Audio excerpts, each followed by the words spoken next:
The blessings with children with special needs, they're different. You watch them grow in a different way. For us, our celebrations can be smaller. It's, celebrating that my nonverbal son was able to communicate with me in a different way.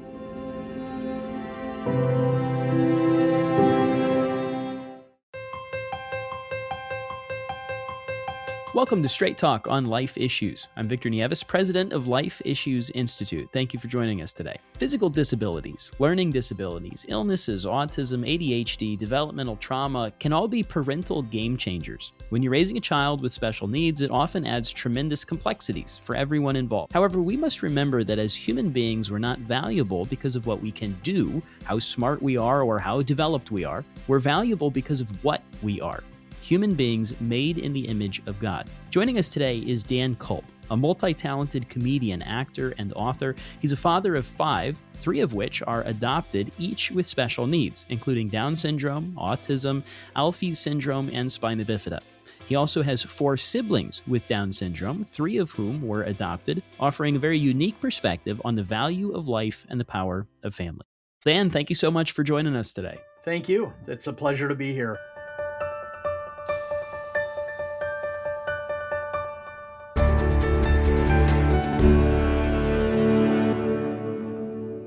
Well, for the sake of the listener, you have a pretty exceptional family. You have a pretty exceptional story. I think the best thing that we can do to start off is to just have you share your story with us. Sure. I guess it would start with my upbringing. I was born as my parents' 5th child in 1970. And in 1971, my brother Matthew was born. Matthew had Down syndrome. And back in the day, a lot of people told my parents the same thing. They said, get rid of him, put him in an institution, forget he was ever born. Or my parents did not like that idea very much. And I don't think at the time they were even Christians, but something didn't settle right with them. They decided to keep Matthew, and he ended up being such a blessing to our family that my parents went out and adopted 3 more children, all with Down syndrome. So their family of 6 kids grew to 9 pretty quickly. But my older brothers and sisters were all 10, 11, 12 years older than I was. Me and my new siblings and my brother Matthew were all around the same age. So that's how I got to grow up. It was a blessing for me. Incredible experiences that shaped who I am today. Now, fast forward several years, I ended up touring the country in an indie rock band for a while. And my wife is a physical therapist. And shortly before I left on my very first tour for 2.5 months on the road, she said, I feel like God is calling me for something greater than a paycheck. And that really stuck with me. That phrase just resonated with me. But she found herself working in rural China, working in orphanages. And when she was there, she ended up in what we call the dying room. And the dying rooms are a not so nice place. Most people have never heard of them. In all my travels around the country, I'm now a comedian and I have kind of an inspirational aspect to my story. And I'll share about the dying rooms. Most people haven't heard of them. But over there, they call them the observation room. Several years ago, probably 20, 25 years ago now, Oprah Winfrey did a special on the dying rooms and shed more light on them than anybody in the Western world, yet still most people haven't heard of them. But she ended up being invited into the dying rooms, and they're a place that when babies are found abandoned, and they're abandoned all over the place, malls and bus terminals and that sort of thing. There's no opening in the local orphanage. They get placed here. And it's sort of a survival of the fittest because she was allowed to come in and observe. She was not allowed to comment or intervene, but she saw rows and rows and rows of makeshift cribs made out of boxes and crates. And inside each one was anywhere from 1 to 3 babies.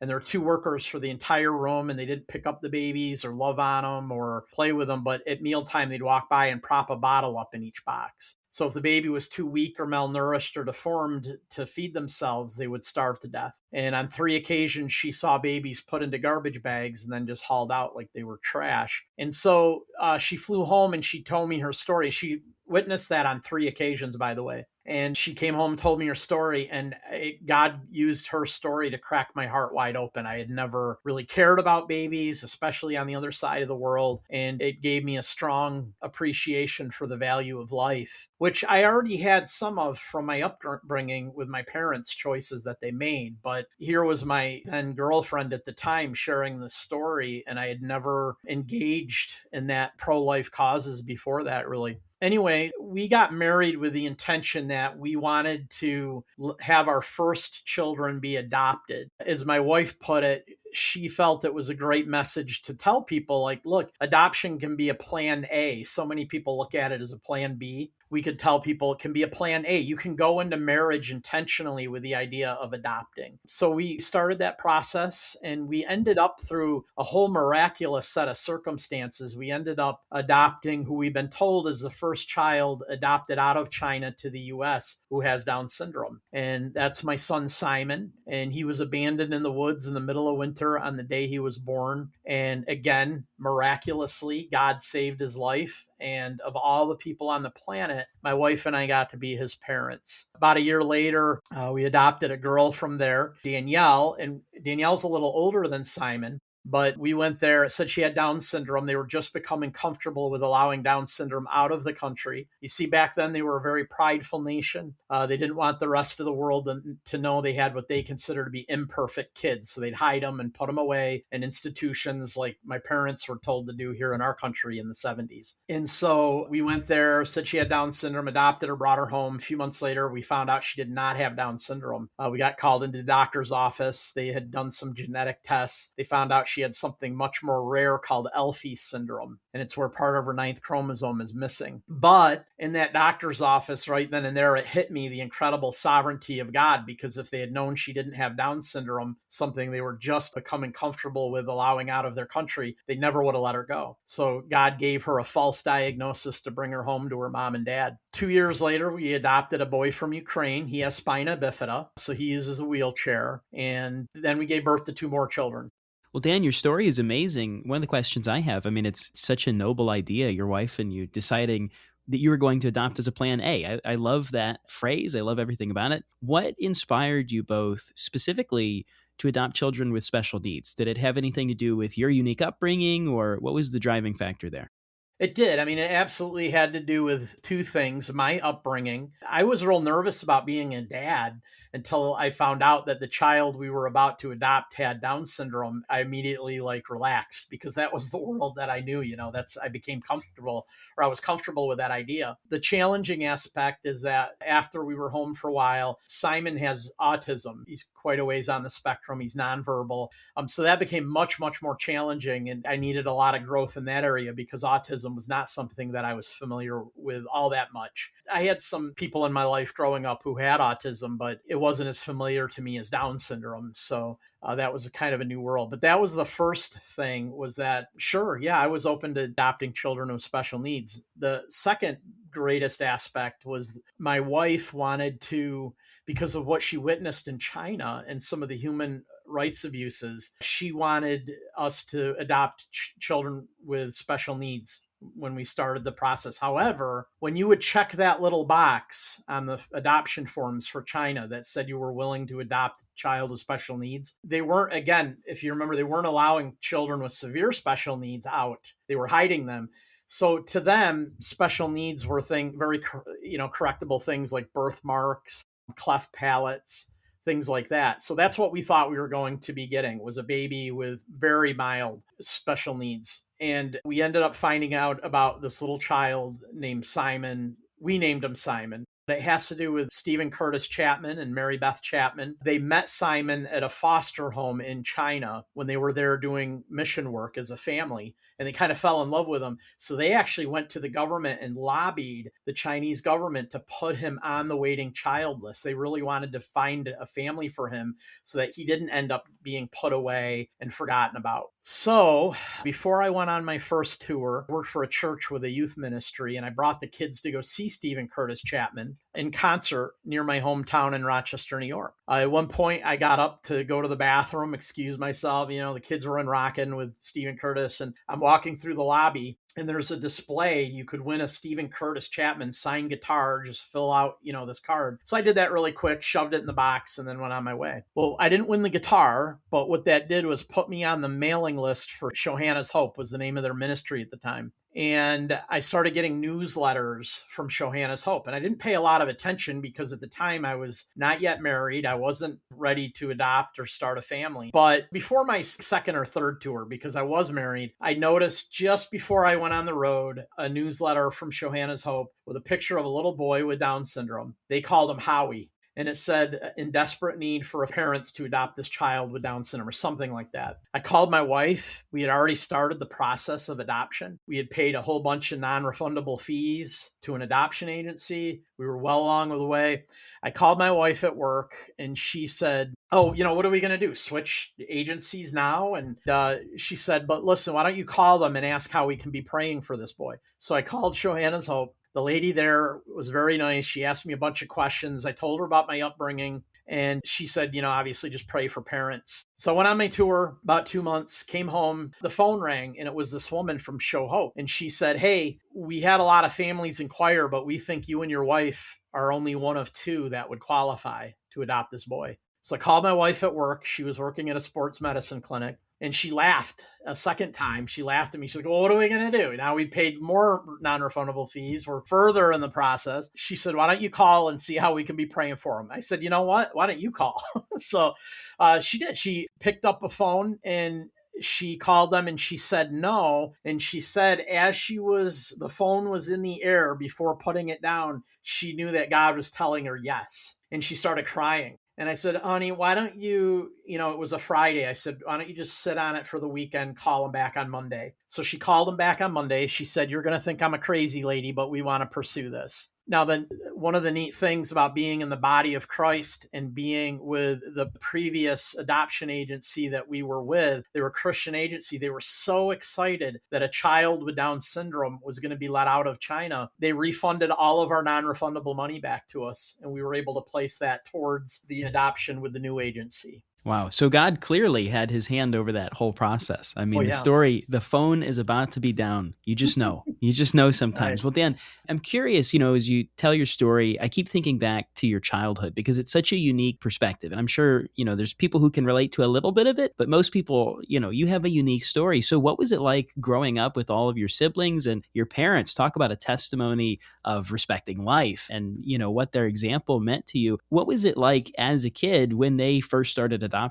It was, super exciting for me. I was very close to my brother Matthew. We were only a year apart, so we were very tight, shared a bedroom for a while, and I was extremely excited. And I had a sense that my parents were doing something very important. And part of that, too, is there was a lot of media attention with our family. At one point, there was a 2-page spread about my family in the National Enquirer back in 1981. PBS and Newsweek magazine teamed up to do a TV show on it was aired on PBS. It was called Cover Story, and it would air each week. It was kind of like a 2020 or Dateline, except nobody got murdered, And they teamed up to do this documentary style show, and we were one of the segments. So in like 1980, they sent a film crew to my home. They spent the whole weekend with us. And so I had this sense growing up that, hey, this is important stuff. It became sort of second nature to me. It wasn't always perfect. I did have a wonderful childhood. My parents were really great at making sure that despite having 9 kids, and again, this was like kids wave 2, a lot of my older siblings were moving out, starting their lives, but they really tried hard to make each of our lives important and focus attention on each of us. And so I never felt cheated. And I tried to bring a lot of those aspects into my family now. And it's really exciting for me to watch my 2 siblings who don't have special needs, how they're developing that same kind of empathy and compassion and love for people who are, simply different. Well, this is probably, Dan, a father's favorite question. Tell us about your children. Oh, man, I could spend hours talking about my kids. I got a great family. There's a lot of humor in our home, a lot of laughter. A lot of challenges. I don't want to claim that it's easy. First of all, it's wonderful that I'm married to Superwoman. She is type A personality. She gets all her ducks in a row, and she really does a great job with certain aspects of our family life. She keeps all of the medications in order and all of the doctor's appointments and other appointments that need to be taken care of. She's very good at that stuff. But let's see. Danielle is 23 years old now. Again, she's the second one we adopted. She attends an adult program that focuses on the arts. It's called Cobblestone Art Center. So she goes there every day and is with other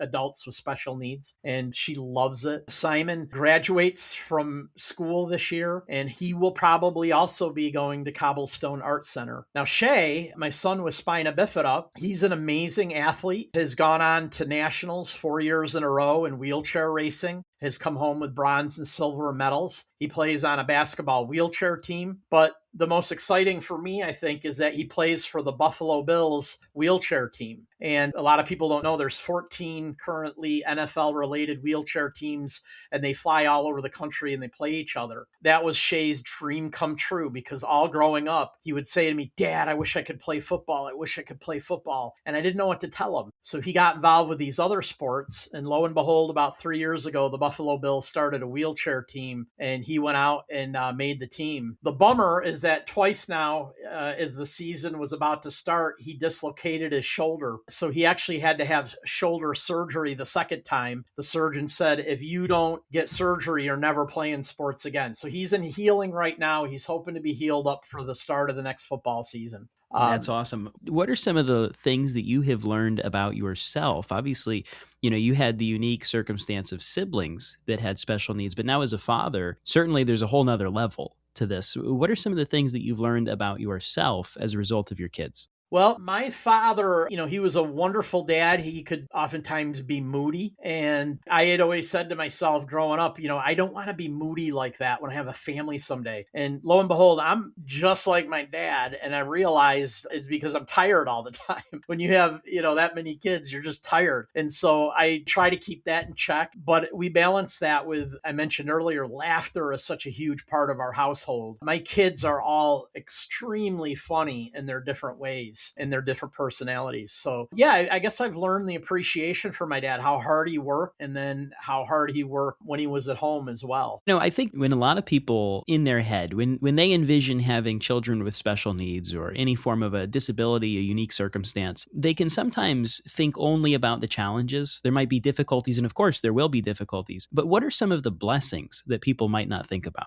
The blessings with children with special needs, they're different. You watch them grow in a different way. You'll hear parents talk about this big award that their kid has, or this Ivy League school they're going off to for college, and they celebrate these big things. For us, our celebrations can be smaller. It's, celebrating that my nonverbal son was able to communicate with me in a different way, or my daughter learned how to do something in the kitchen. Things like that. My son was able to put his shoes on the right feet all by himself. Smaller moments, but you learn to celebrate those and learn that the moments you're going to celebrate as a parent are oftentimes just different. With my other two children that we gave birth to, I have a 14-year-old and an 8-year-old, and my 14-year-old just started high school, and so that's a whole new set of things. We get to still celebrate some of those bigger moments that maybe other parents do as well. Sometimes the blessings aren't things that you see while you're in it. You experience them later. And sometimes they are.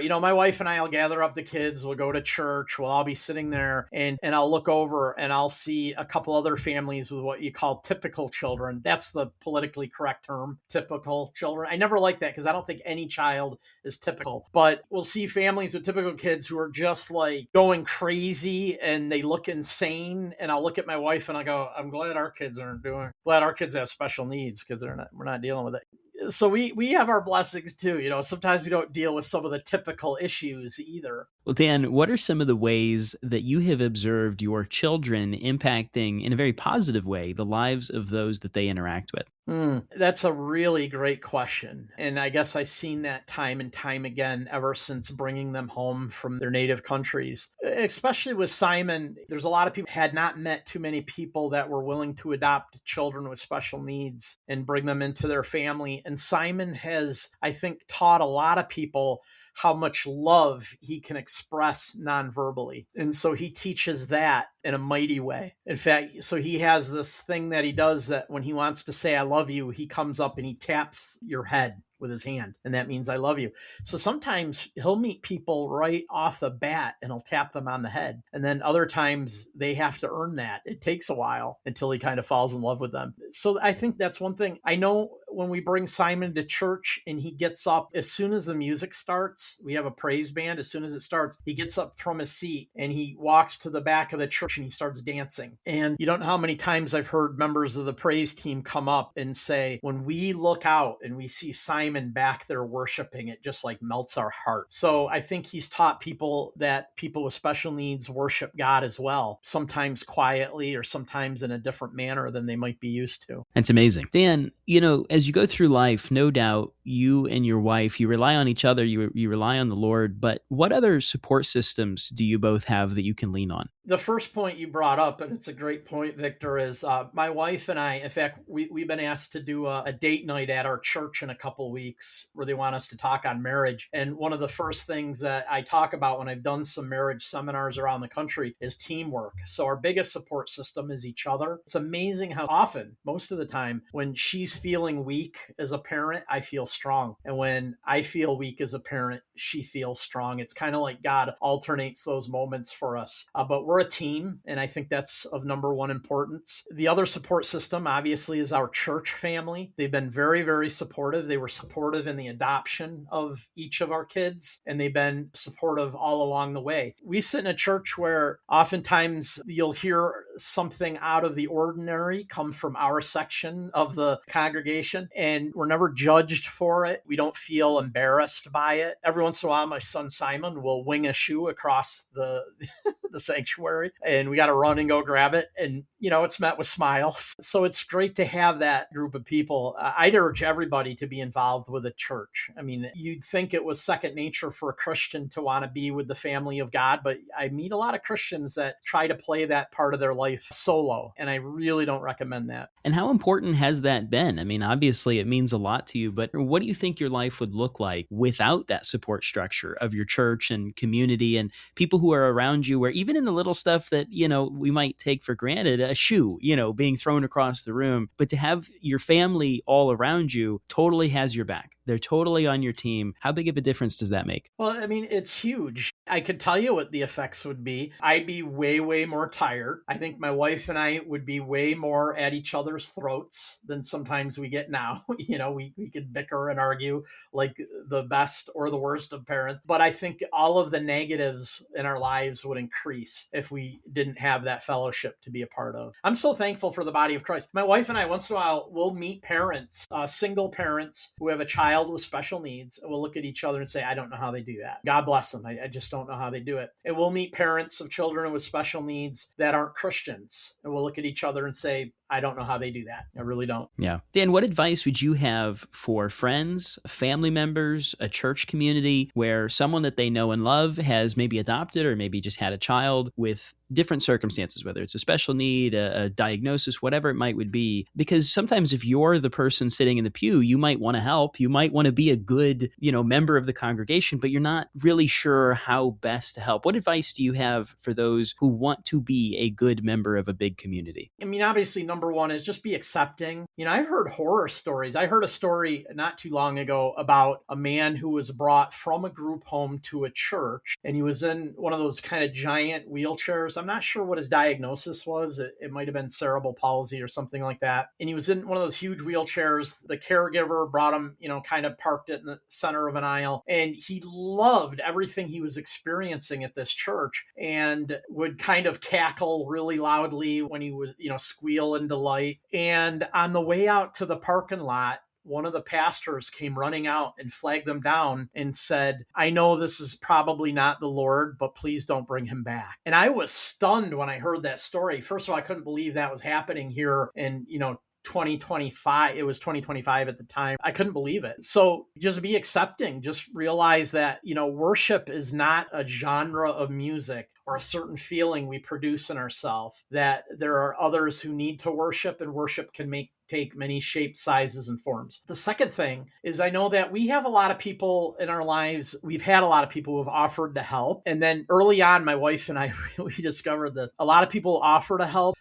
And so when we called them, it was like, real uncomfortable. And I started to realize that I think a lot of people want the credit for offering to help, but don't actually want to help. And so we've learned we don't ask for help as much, but the people who want to help just jump in and help. So we've had people, come up to us and say, hey, we want to babysit your kids so you and your wife can go out this week. We didn't have to call them. They just came up, with their calendar. What's a good night for you? That sort of thing. If you are willing, just jump in and help a family.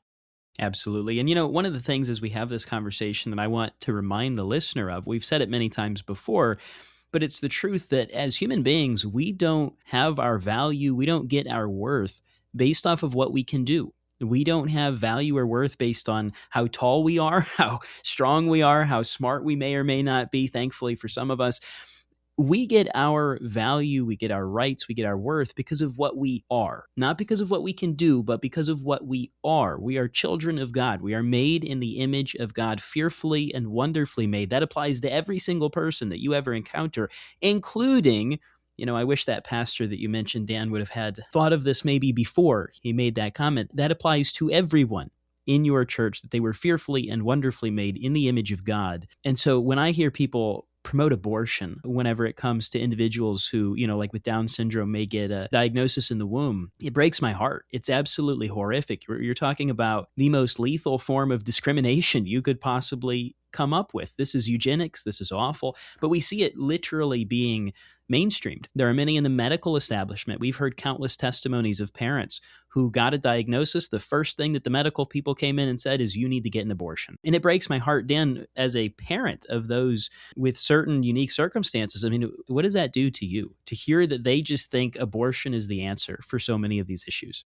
Yeah, it breaks my heart because they are missing out on possibly one of the most wonderful blessings they could ever experience. And I hear, just like you, I hear this all the time because I not only perform for pro-life groups all over the country, I perform for many special needs organizations. And I will often have a parent come up to me with their child with special needs and say, we got the prenatal diagnosis and our doctor asked us when we wanted to, they weren't even offering it as a choice, just when do you want to schedule the abortion? And thankfully for me, the parents I'm meeting are ones that said no to that. They chose to protect their child and raise them, and they're experiencing the blessing that they would have missed out on if they had just aborted their child. Dan, I have one final question for you, and I appreciate so much your story and everything that you've shared with us. What is some advice, some encouragement that you would have to parents who either have just had a child with special needs or are, like you, looking to adopt children with special needs? The first thing I would encourage and challenge everybody listening to your show is please consider adopting. Whether they're children with special needs or not, I believe every child needs a parent. And in the pro-life community, I've met,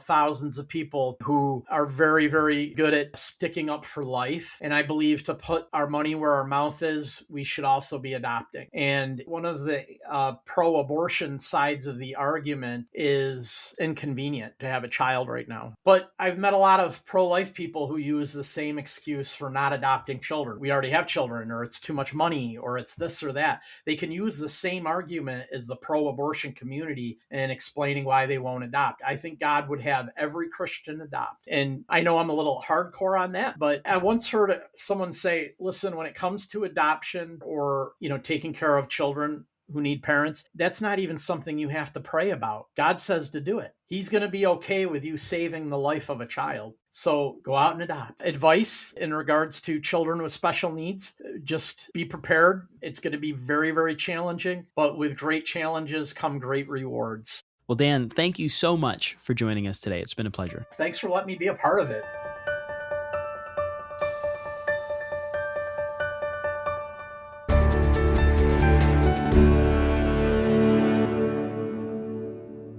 Dan's story and his very unique perspective, having grown up with siblings that had Down syndrome and now adopting children with a variety of different unique scenarios, has really been an eye-opening story to me. His entire life has been a testament to living out the callings that we get in the Bible, to be the hands and the feet of Christ, to share that love with those who, any other circumstance, had Dan or someone like him not come along, they may have never known the love of a family. They may have been left. He spoke about how once upon a time the general consensus was to just abandon them, to put them in some sort of an institution devoid of the love that they so desperately need. And so it's an encouragement to all of us to live out our beliefs, and that does include adoption. To you, the listener, I want to encourage you to make use of the resources we have available at lifeissues.org. Whether you're a friend, a family member, or someone in a church community wanting to be a better help to those around you who might have children with special needs, we have resources that you can use yourself or share with those around you. Again, that's available at lifeissues.org. Be sure to tune in next week for another Straight Talk